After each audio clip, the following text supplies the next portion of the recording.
Hello दोस्तों, welcome to for exam information. KVS और NVS का एग्जाम खत्म हो गया है। पीआरटी जो 10 तारीख को एग्जाम लिया गया था, पीआरटी का लेवल का प्रश्न का लेवल क्या था और सेफ स्कोर क्या रहने वाला है, इस पर मैं चर्चा करूंगा। जो भी चैनल पर नया है चैनल को सब्सक्राइब कर लीजिए ताकि एग्जाम से रिलेटेड सारा इन्फॉर्मेशन आपको इस चैनल के माध्यम से मिल जाएगा।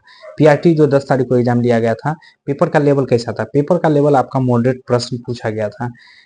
जो 20 प्रश्न मैथ में बन रहा था, मैथ में आप अगर अच्छा खासा प्रैक्टिस किए होंगे तो 15-16 तो आराम से कर लोगे।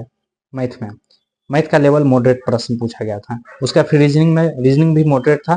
प्रैक्टिस अच्छा किए होंगे तो 17-18 तो आराम से कर लोगे। तो मैथ और रीजनिंग का पेपर मॉडरेट था।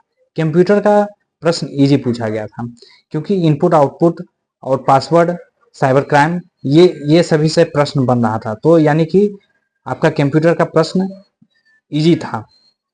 उसके बाद फिर आपका जीके में 7-8 प्रश्न करेंट अफेयर से पूछा गया है। तो जीके का क्या कहना है? जीके में तो कुछ भी प्रश्न पूछा जा सकता है। तो जीके का लेवल आप कह सकते हैं मॉडरेट टू हाई।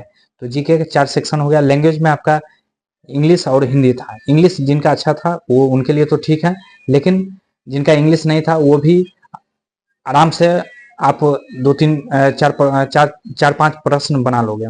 4-5 प्रश्न बनाने के बाद उसका फिर हिंदी आसान था। 7-8 तो आपका क्वेश्चन सही हो जाना चाहिए। देखिए ये इसमें नेगेटिव मार्किंग था, इसलिए जो एस्पिरेंट जो कैंडिडेट जानते थे कि हाँ नेगेटिव 1/3 क्या होता है, तो वो तो नेगेटिव ज्यादा नहीं लिए होंगे और आराम से वो जो एक्यूरेसी के साथ बनाए होंगे, क्योंकि 1/3 ज्यादा नेगेटिव मार्किंग है। रेलवे में भी 1/3 ही है।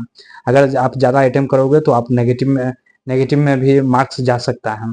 तो आपको जो प्रश्न बन रहा था उसको बनाना है, जो प्रश्न नहीं बन रहा है उसको स्किप करते हुए आगे बढ़ना था।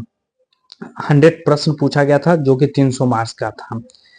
मैं आपको एक्सपेक्टेड कट ऑफ बताता हूँ। अगर इसके बीच में आपका मार्क्स बन रहा है तो आप सेफ रहिएगा। नेक्स्ट स्टेप के लिए, टायर 2 के लिए आप तैयारी कीजिए। अगर आप यूआर से बिलोंग करते हैं तो आपका एक्सपेक्टेड कट ऑफ रहेगा 65 रहेगा। अगर आप यूआर कैटेगरी से बिलोंग करते हैं और पीआरटी के लिए हैं तो 65 आपका यूआर कैटेगरी में जाएगा, 65 जाएगा। उसके बाद फिर आपका ओबीसी में 62 जाएगा, ईडब्ल्यूएस में 60 जाएगा, एससी में जाएगा 55 जाएगा और एसटी में जाएगा 52 जाएगा। ये एक्सपेक्टेड कट ऑफ है, सेफ स्कोर है। अगर इस बीच में आपका मार्क्स बन रहा है तो आप सेफ रहिए और नेक्स्ट स्टेप के लिए टायर 2 के लिए तैयारी कीजिए। उसमें रिटेन भी है, आपको इंग्लिश में रिटेन भी करना है। आप सिलेबस को अच्छे तरीके से देख लीजिए।